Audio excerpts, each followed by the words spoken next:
semua, jumpa lagi dengan saya Andara di Gracia Community Online Experience kita hari ini.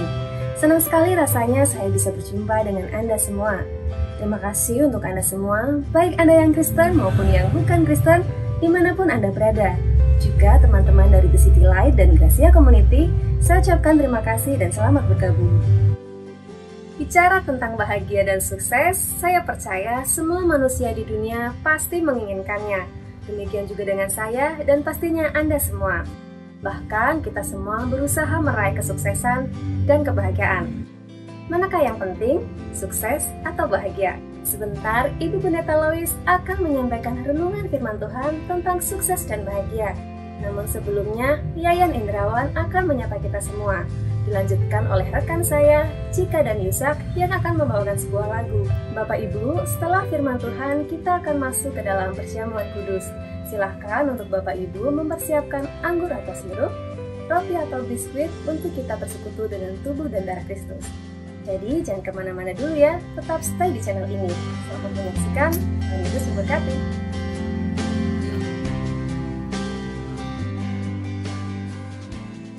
Tahukah Anda tentang aplikasi Zoom? Bagi yang belum tahu, aplikasi ini menolong orang untuk dapat bertemu secara virtual, baik itu di dalam rapat online, belajar online, ataupun hanya sekedar video call. Adalah Eric Yuan, CIO sekaligus otak di balik terciptanya aplikasi Zoom. Pria yang kini berusia 50 tahun, siapa sangka dulunya dia biasa mengumpulkan puing-puing tembaga untuk dijadikan satu barang yang bernilai. Aplikasi Zoom sudah ada sejak tahun 2011, namun baru terkenal di awal tahun 2020. Sebuah aplikasi yang berguna bagi yang tahu. Siapa yang menggunakan alat itu mempengaruhi fungsinya. Bapak Ibu Saudara, ada seorang tokoh Alkitab yang tidak terkenal dan kisahnya tidak terlalu signifikan di dalam Alkitab. Namanya Samgar. Dia hanya diceritakan di dalam 2 ayat dan total hanya ada 48 kata saja. Yaitu di dalam Hakim-Hakim 3 ayat 31 dan 5 ayat 6. Samgar membunuh 600 orang Filistin dengan tongkat penghalau lembu dan menyelamatkan umat Tuhan. Samgar adalah hakim Israel ketiga yang bukan lahir dari orang Israel, tetapi merupakan seorang Kanaan dengan gelar putra Anak, yaitu Dewi Perangnya Kanaan. Samgar menjadi orang Israel karena iman.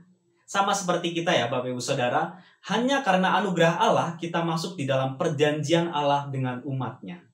Meskipun tidak terkenal, Samgar dipakai Tuhan dengan kekuatan yang luar biasa. Dan setelah itu namanya tidak muncul lagi di kitab-kitab yang lain.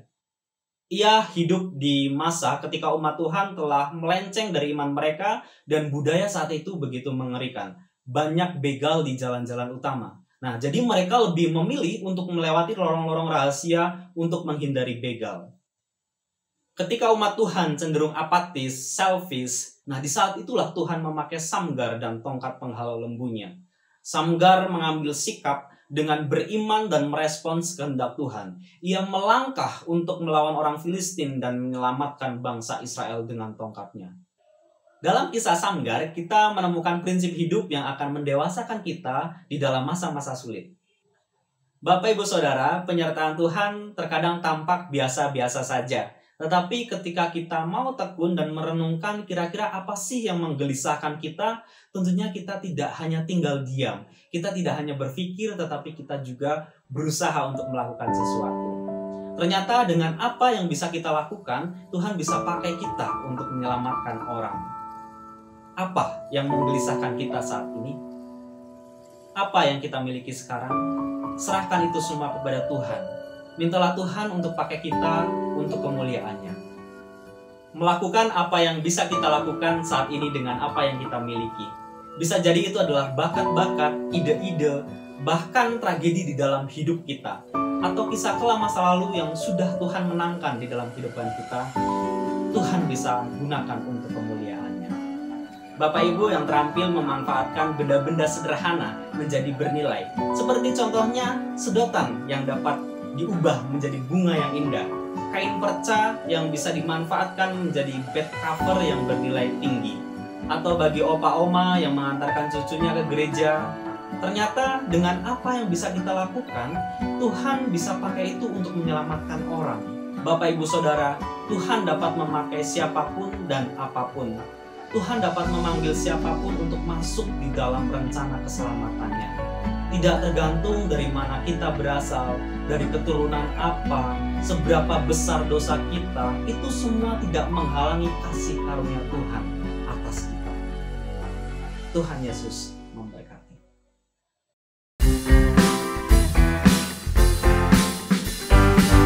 Kami datang pagi hari ini ke hadapan-Mu Tuhan. Kami mau bernyanyi bagi kasih dan kesetiaan-Mu. Katakan sama-sama. Angkatlah suaramu, puji dan serukan nama Yesus. Tanggalkan bebanmu, tak perlu kau khawatir, sebab Dia sanggup. Gerakkan kakimu, menarilah dan bertepuk tangan, bersukacitalah.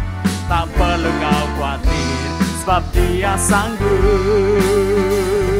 Sekarang nyanyikan kebesarannya, yang kuat, yang penuh kuasa. Bersorak-sorai karena kasih-Nya telah datang melawat kita. Nyanyi bagi Dia. Bagian pujian ini dari awal. Mari angkat suara kita. Angkatlah suaramu, puji dan serukan nama Yesus. Tanggalkan beban kita. Amin. Tak perlu kau khawatir, sebab Dia sanggup. Gerakkan kakimu, menarilah dan bertepuk tangan, bersukacitalah. Tak perlu kau khawatir, sebab Dia sanggup. Angkat tangan kita, katakan. Sekarang nyanyikan kebesarannya, Dia kuat, Dia penuh kuasa.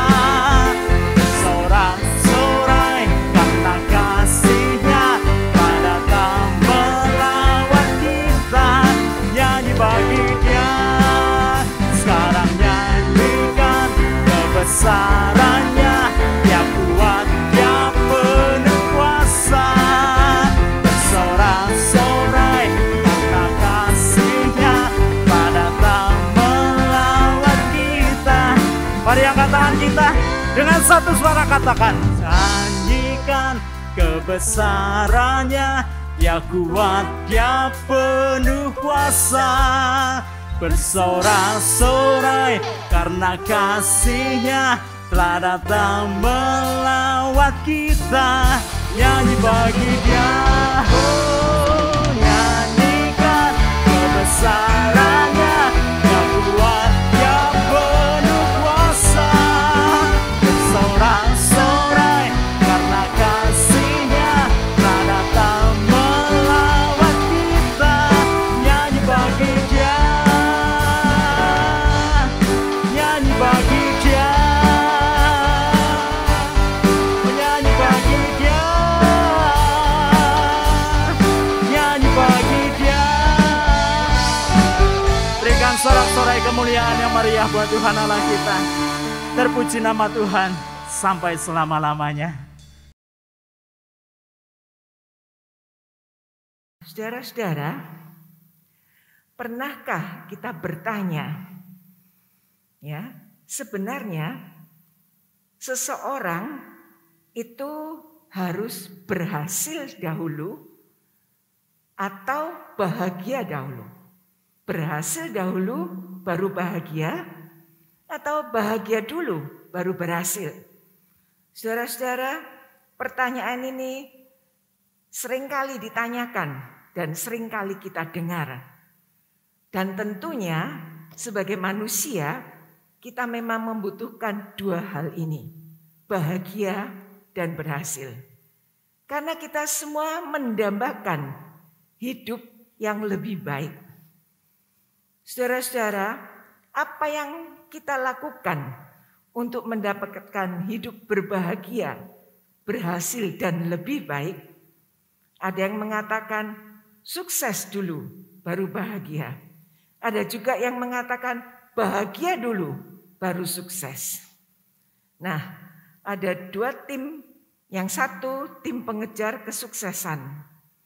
Tim pengejar kesuksesan ini adalah orang yang berada pada satu tim dan akan berusaha untuk melakukan semua yang telah direncanakan dan dipercaya untuk membuahkan kesuksesan tanpa mementingkan kebahagiaan.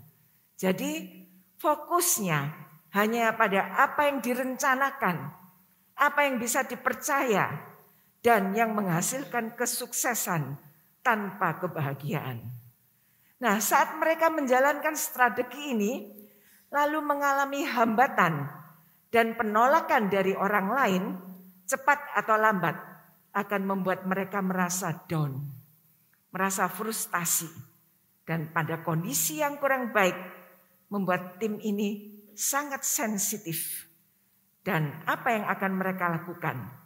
Kemungkinan mereka tertekan, lalu memilih untuk berhenti mencapai impian mereka. Karena apa? Karena mereka hanya memiliki energi yang negatif, ya, yang tidak bisa membuat kesuksesan itu mereka terima. Tetapi tim pengejar kebahagiaan, tim ini bukan hanya fokus pada kesuksesan, tapi mereka lebih mengutamakan kebahagiaan. Baru kemudian menjalankan strategi kerja yang disertai dengan emosi positif, yang akan mempercepat dan mempermudah kesuksesan yang ingin diraih. Karena apa? Karena memiliki emosi yang positif. Emosi dengan frekuensi positif yang sangat tinggi.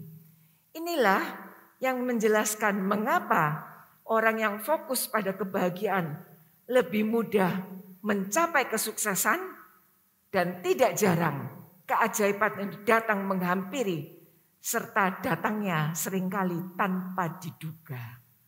Saudara-saudara, banyak orang mengalami keberhasilan dan menganggap orang berhasil adalah orang yang secara finansial tercukupi, bahkan berlebih. Ternyata tidak demikian.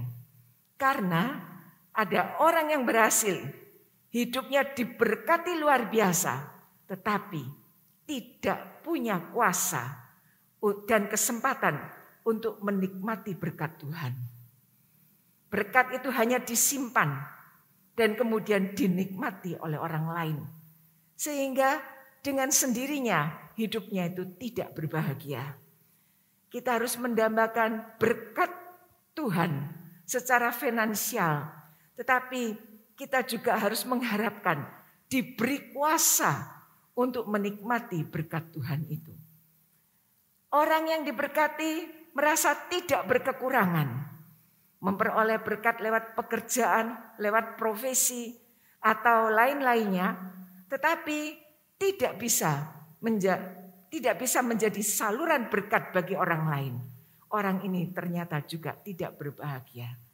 Karena apa? Karena pada saat Tuhan memberkati kita, Tuhan ingin dengan berkat yang kita terima, kita bisa menjadi berkat bagi sesama kita.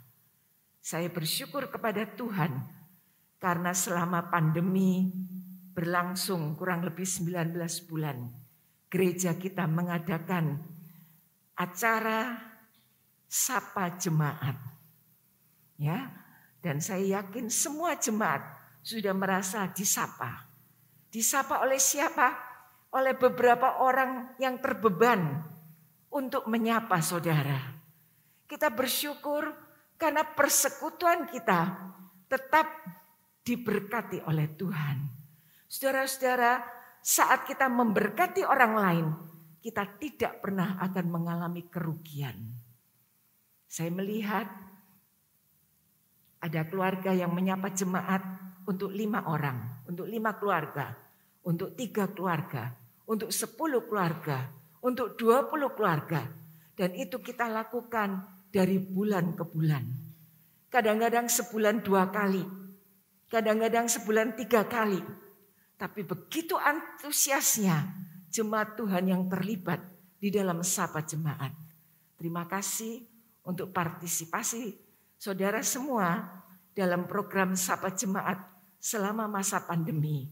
Tapi kita tidak akan tinggal berhenti, lalu kita sudah bertemu setiap minggu, program ini kita berhentikan. Saya ingin supaya program ini bisa berlanjut. Supaya hubungan antara sesama jemaat ini bisa dipererat dan diperkokoh karena kasih Tuhan. Amin. Haleluya. Nah, memiliki keluarga bahagia, seolah-olah hidupnya itu penuh dengan damai sejahtera, bebas dari rasa takut. Kita mengisi hidup kita dengan banyak hal yang berguna dan meningkatkan nilai kehidupan. Tetapi ternyata keluarga itu tidak berbahagia. Ya, karena apa? Karena dia hanya memikirkan hal yang sementara. Sedangkan kebahagiaan itu bukan hanya memikirkan hal yang sementara, tapi kebahagiaan yang kita peroleh karena kita harus memikirkan hal-hal yang akan datang. Hal-hal rohani yang tidak bisa diambil dari hidup kita. Saudara-saudara, apakah Tuhan hanya mau memberikan kebahagiaan dan keberhasilan hanya bagi segelintir orang saja? Tentunya tidak. Tuhan sangat ingin supaya semua anaknya bisa merasakan kebahagiaan dan keberhasilan dalam hidupnya. Masalahnya, ada banyak orang salah arah dalam mengejar kebahagiaan dan keberhasilan. Ada orang yang hanya mengandalkan orang tua, nenek moyang. Dia mengandalkan warisan orang tua. Kalau saya punya warisan orang tua, saya akan cukup bahagia. Ternyata tidak. Karena semua itu akan habis dan tidak akan kembali pada kita. Ada yang bertumpu pada diri sendiri, pada kepercayaan diri sendiri. Asal saya benar, saya akan berbahagia. Ternyata tidak. Jangan sampai kita salah menempatkan prioritas. Karena semua yang terjadi dalam hidup kita sudah disebutkan oleh Tuhan. Amsal 5 ayat 21, kita baca ayat ini bersama-sama.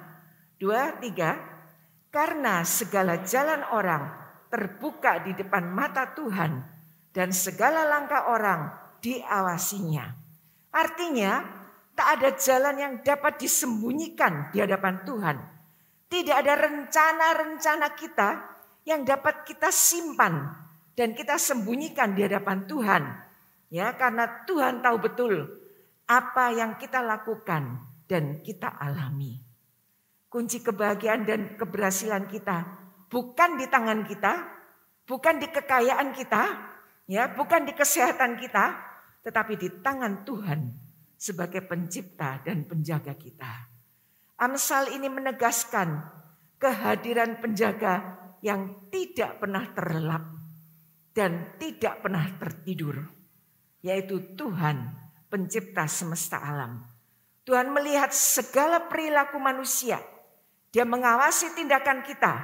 Dan kalau kita sadar bahwa Tuhan mengawasi kita, maka kita harus benar-benar memiliki satu kehidupan yang diharapkan oleh Tuhan. Saudara-saudara, kita memiliki Tuhan yang Maha Tahu dan Tuhan yang Maha Kuasa. Dan memang Tuhan harus Maha Tahu untuk bisa menjadi Tuhan yang Maha Kuasa. Orang yang tidak benar-benar percaya kepada Tuhan tidak menyadari bahwa Tuhan itu Maha Tahu dan Maha Kuasa. Tuhan melihat dan memperhatikan setiap jalan-jalan kita, setiap langkah kita. Jalan ini menunjuk pada kehidupan manusia. Ya, hidup manusia penuh dengan pilihan-pilihan dan keputusan-keputusan. Ada pilihan dan keputusan yang menjadi kehendak Allah, tapi ada juga pilihan yang menjadi keputusan dan kehendak diri kita sendiri. Setiap keputusan dan pilihan akan menentukan jalan hidup manusia. Saudara-saudara, 2 macam jalan kehidupan. jalan orang benar dan jalan orang jahat. Kemana jari Allah menunjuk, tangannya akan membuat jalan untuk saudara dan saya. Artinya kehendak Allah yang kita taati akan menunjukkan jalan yang benar, sehingga kita bisa mengambil keputusan yang benar. Kita akan memeriksa kitab Mazmur dan kita menemukan dalam kitab Mazmur ini syair-syair puisi yang indah. Mazmur ini berbicara tentang yang baik dan yang jahat. Menawarkan kepada kita kehidupan dan kematian, berkat dan kutuk. Orang yang mengambil jalan yang benar menuju kebahagiaan dan menghindari apa yang pada akhirnya pasti berujung pada kesengsaraan dan kehancuran itu akan ditinggalkan.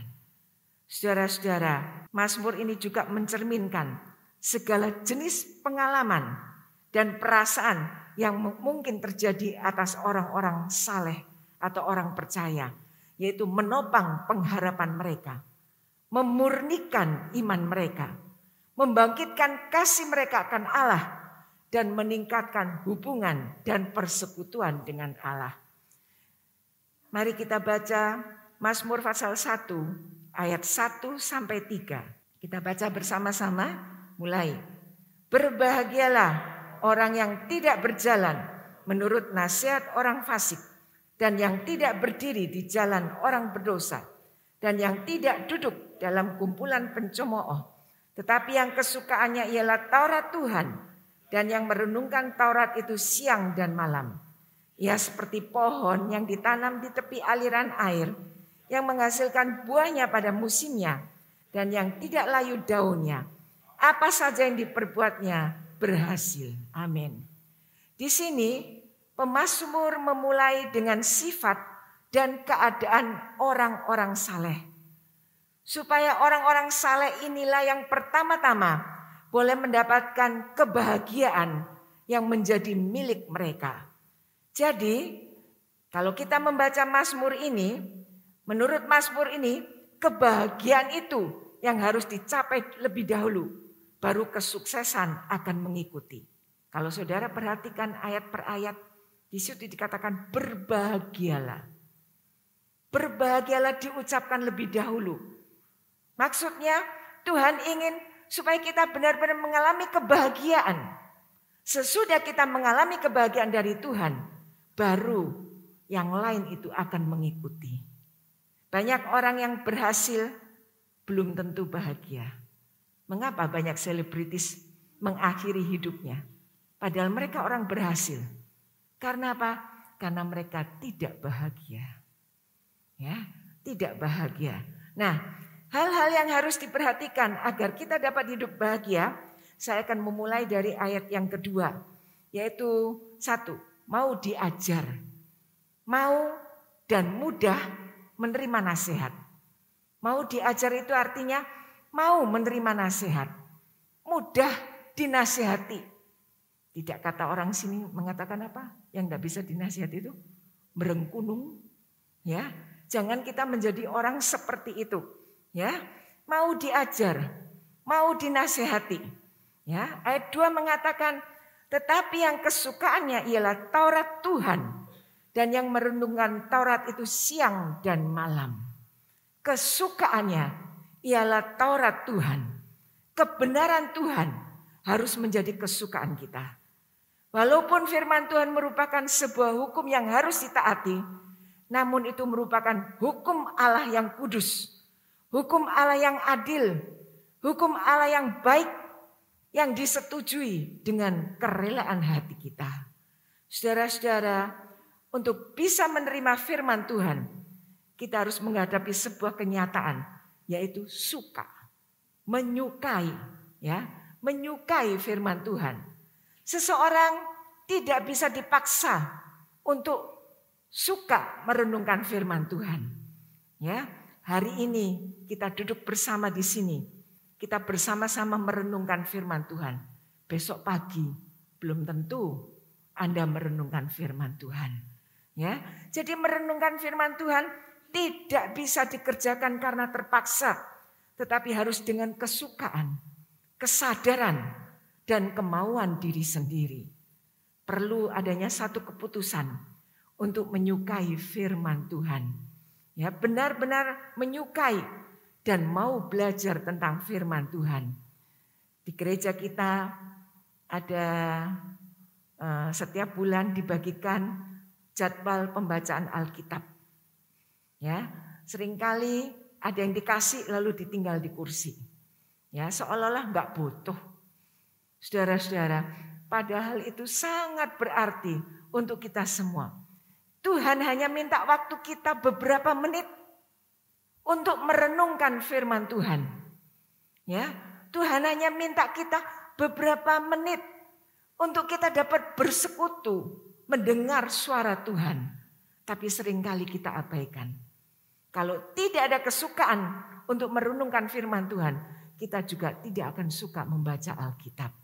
Saudara-saudara, 4 cara tentang merenungkan firman Tuhan yang harus kita lakukan.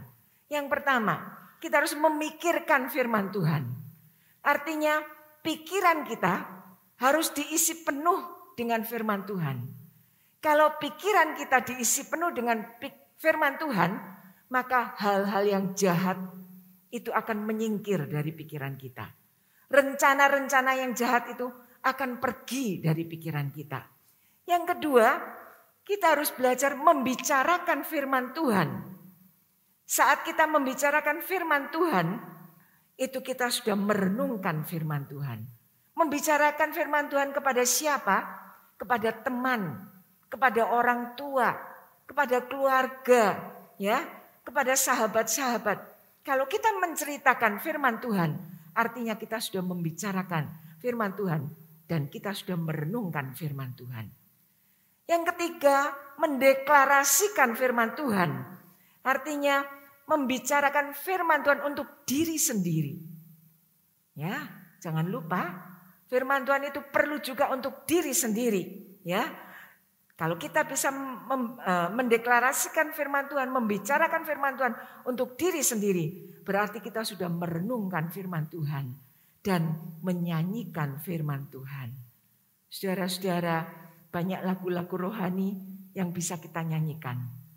Tetapi sejak ada gadget, ada YouTube, suara kita tidak terdengar lagi. Yang terdengar suara siapa? Suara yang ada di YouTube. Suara yang ada di gadget.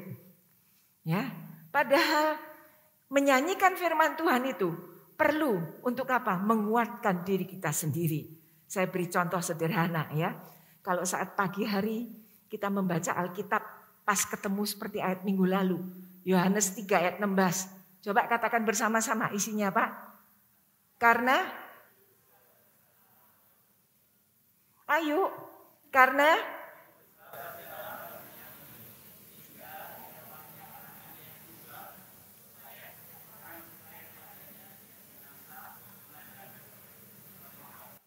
amin. Ayat ini mengingatkan kita akan kasih Allah yang besar. Memikirkan ayat ini saja sudah disebut kita merenungkan firman Tuhan. Ya, memikirkan, aduh, betapa besar kasih Allah untuk saya. Ya, itu kita sudah merenungkan firman Tuhan. Saat kita bertemu dengan teman kita berkata, tahu nggak kamu bahwa ada Tuhan yang sangat luar biasa. Yang mengasihi seluruh umat manusia. Sehingga dia rela mengorbankan anaknya. Kita sudah membicarakan firman Tuhan kepada seseorang. Dan kita sudah merenungkan firman Tuhan. Nah, saat mungkin kita sedang sendirian. Mungkin kita sedang bercermin. Lalu kita berkata pada diri sendiri. Tuhan mencintai dirimu. Sebutkan nama kita. Lois, Tuhan mencintai dirimu. Itu kita sedang mendeklarasikan firman Tuhan. Yang artinya kita sudah merenungkan firman Tuhan. Dan saat kita melakukan tugas sehari-hari. Entah nyapu, entah ngepel, entah nyuci baju. Entah mengerjakan pekerjaan apapun. Sambil kita bersenandung, menyanyi lagu-lagu rohani. Itu berarti kita sudah merenungkan firman Tuhan. Jadi sebenarnya sangat sederhana sekali. Bagi kita untuk merenungkan firman Tuhan. Dan kita bisa merenungkan firman Tuhan setiap saat. Ya, Kita bisa merenungkan firman Tuhan bukan dengan cara yang sulit, tapi dengan cara yang sederhana. Haleluya, saudara-saudara, orang yang diberkati Tuhan bukan hanya menjauhkan diri dari persekutuan ini, tetapi juga mempunyai hidup yang baik. Membangun hidup yang baik melalui firman Tuhan. Kita mau berusaha mentaati firman Tuhan. Yang kedua, hidup dipisahkan. Ayat pertama mengatakan, berbahagialah orang yang tidak berjalan menurut nasihat orang fasik, dan tidak berdiri di jalan orang berdosa, dan yang tidak duduk dalam kumpulan pencemooh. Hidup yang terpisah, menjauhi pergaulan yang salah, merupakan hal yang utama. Karena kehendak Tuhan agar kita jadi orang yang benar dan diberkati dan jadi berkat untuk sesama kita. Saudara-saudara, orang yang berani memisahkan diri adalah orang yang tidak berjalan menurut nasihat orang fasik.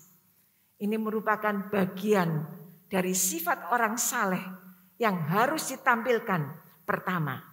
Sebab orang yang mau memegang perintah-perintah Tuhan harus berkata pada pembuat kejahatan, menjauhlah dariku. Dan menjauh dari kejahatan merupakan permulaan hikmat yang Tuhan berikan. Yang kedua, perpisahan dari kebiasaan dan kelakuan orang yang hidup dalam dosa. Tidak berdiri di jalan orang berdosa. Kebiasaan yang dilakukan orang berdosa yaitu mereka ingin merangkul kita untuk kita sama seperti mereka. Dan ini harus kita tolak. Saudara-saudara, biasanya orang berdosa itu susah menerima nasihat. Dan susah untuk berubah. Tetapi bila kita mau dijadikan orang yang benar, kita harus belajar untuk bisa menerima nasihat. Dan menerapkan nasihat dalam kehidupan kita. Kebiasaan buruk saat ini yang lagi marak. Dan membuat banyak orang, baik muda tua, terjerumus dalam kesulitan hidup. Apa yang lagi rame? Pinjaman? Nah, pinjaman online.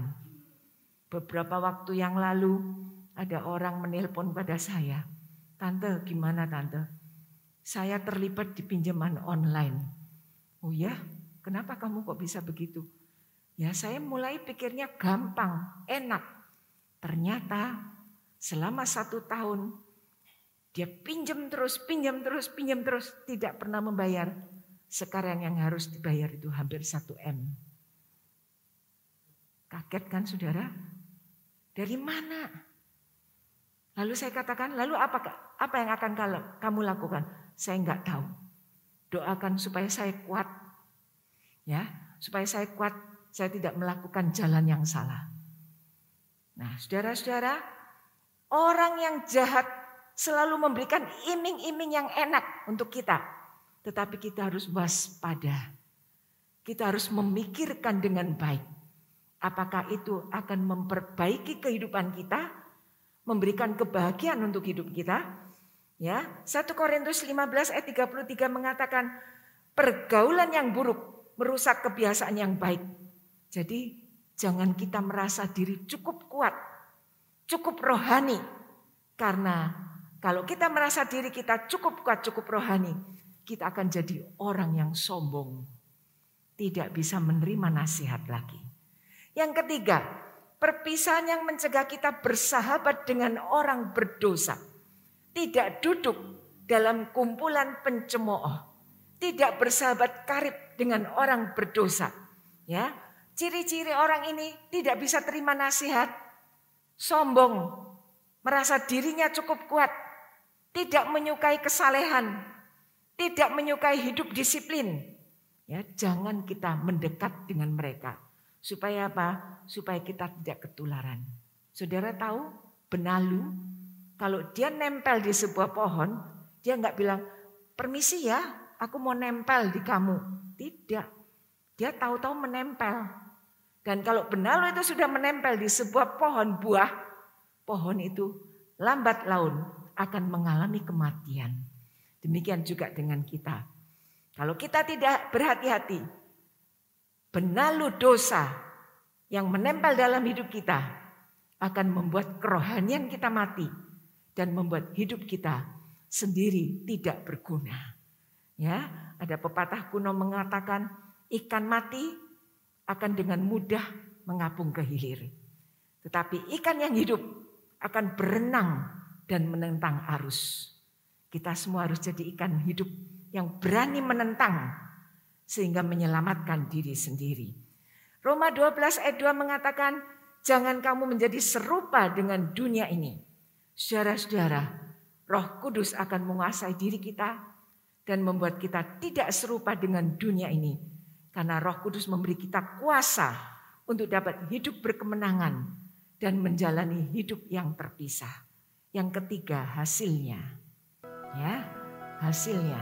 Jadi melalui Mazmur ini kita tahu bahwa bukan keberhasilan atau sukses yang diutamakan, tapi kebahagiaan. Yang ketiga, hasilnya. Ya, seperti pohon yang ditanam di tepi aliran air yang menghasilkan buahnya pada musimnya dan yang tidak layu daunnya. Apa saja yang diperbuatnya berhasil. Amin. Ayat ini menggambarkan kondisi orang yang suka merenungkan firman Tuhan itu seperti pohon yang ditanam di tepi aliran air. Orang yang ditanam di tempat yang tepat untuk dapat bertumbuh. Ditanam oleh anugerah Allah. Ya, pohon yang baik tidak pernah tumbuh dengan sendirinya, tetapi harus ditanam. Tetapi apa yang kita alami? Seringkali Tuhan menanam kita, tetapi kita tidak taat kepada orang yang menanam kita. Tuhan yang menanam, karena itu hanya Tuhan yang patut diagungkan. Kalau kita bisa memiliki kehidupan rohani yang kuat dan mantap, itu karena Tuhan sudah melakukan yang terbaik untuk kita. Bukan manusia, bukan pendeta atau siapapun. Ada aliran air yang membawa kesegaran. Ya, ada sarana anugerah Allah yang memberikan kekuatan, tenaga untuk kita mengalami pertumbuhan. Dan pohon itu dapat bertumbuh subur, selalu menghasilkan buah. Saudara-saudara, kita harus ingin mendapatkan hal yang seperti itu. Tuhan yang menanam, Tuhan yang membuat subur, dan Tuhan yang memberikan hasil. Ya, konon ada suatu waktu Tuhan memanggil 3 malaikat. Sambil memperlihatkan sesuatu, Tuhan berkata, ini namanya kebahagiaan. Ini bernilai sekali, dicari dan diperlukan manusia. Simpanlah di suatu tempat supaya manusia sendiri yang menemukannya. Jangan terlalu mudah dan jangan terlalu susah. Yang penting letakkan kebahagiaan di tempat yang bersih. Setelah mendapat perintah itu, ketiga malaikat itu turun ke bumi. Dia ingin meletakkan sesuatu yang diperintahkan oleh Tuhan. Malaikat pertama mengusulkan, ayo kita taruh di atas puncak gunung. Yang lain gak setuju. Yuk kita taruh di dasar lautan. Yang lain gak setuju. Lalu malaikat yang ketiga membisikkan sesuatu. Mereka mengangguk-angguk, lalu mereka mulai pergi. Pada waktu malam, saat semua orang tidur, ketiga malaikat ini menaruh sesuatu di dalam kehidupan setiap pribadi. Apa sesuatu itu? Sesuatu itu adalah hati yang bersih. Tuhan ingin memberikan sesuatu dalam hidup kita supaya kita bisa mencapai kebahagiaan dan keberhasilan di dalam hati yang bersih. Jadi kuncinya, kalau kita ingin berbahagia dan berhasil, kita harus memiliki hati yang bersih. Amin. Mari kita berdiri bersama-sama. Kita akan masuk dalam perjamuan kudus. Mari kita berdoa. Kami bersyukur Tuhan, karena Tuhan mengingatkan kami kembali, agar kami bisa memiliki satu kehidupan yang berbahagia dan berhasil. Itu semua akan kami peroleh bila kami mengenal dan menyertakan Tuhan dalam hidup ini.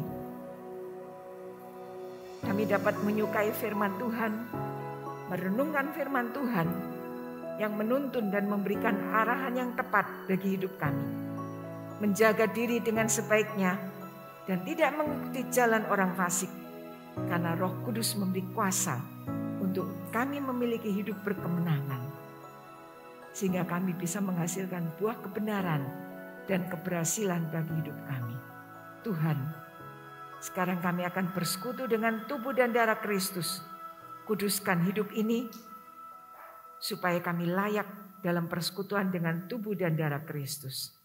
Saudara-saudara, dengar firman Tuhan sambil kita angkat roti ini. Sebab apa yang telah kuteruskan kepadamu, telah aku terima dari Tuhan, yaitu bahwa Tuhan Yesus pada malam waktu ia diserahkan, mengambil roti, dan sesudah itu ia mengucap syukur atasnya. Ia memecah-mecahkannya dan berkata, inilah tubuhku yang diserahkan bagi kamu. Perbuatlah ini menjadi peringatan akan aku. Bukankah roti yang kita pecah-pecahkan adalah persekutuan dengan tubuh Kristus? Amin. Kita makan bersama-sama.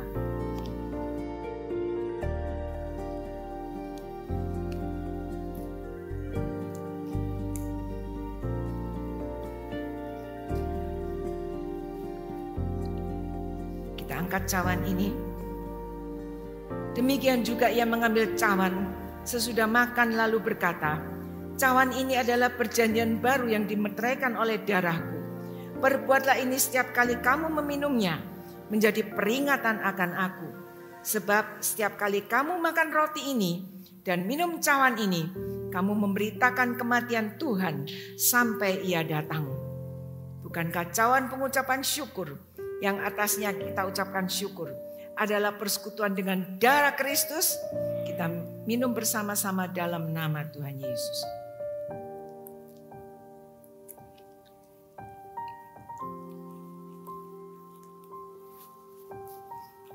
Terima kasih Tuhan untuk persekutuan dengan tubuh dan darah Tuhan hari ini. Hati kami dibarui sehingga kami bisa memiliki kebahagiaan bagi hidup kami, yang akan membawa kami juga menikmati kebaikan dan pemeliharaan Tuhan yang tak berkeputusan. Berkati kami semua yang sudah beribadah hari ini. Pembaruan hidup dari Tuhan kami rindukan, agar kami bisa memiliki kebahagiaan serta keberhasilan bagi hidup kami dan keluarga kami. Berkati semua persembahan-persembahan yang diberikan, sehingga semua program gereja bisa terlaksana dengan baik. Berkati kami semua dengan kekuatan, kesehatan, dijauhkan dari segala sakit penyakit. Sekarang mari kita menadahkan tangan kita dan memohon berkat Tuhan. Tuhan memberkati dan melindungi engkau. Tuhan menyinari engkau dengan wajah-Nya dan memberikan kasih karunia. Tuhan menghadapkan wajah-Nya kepadamu dan memberikan damai sejahtera.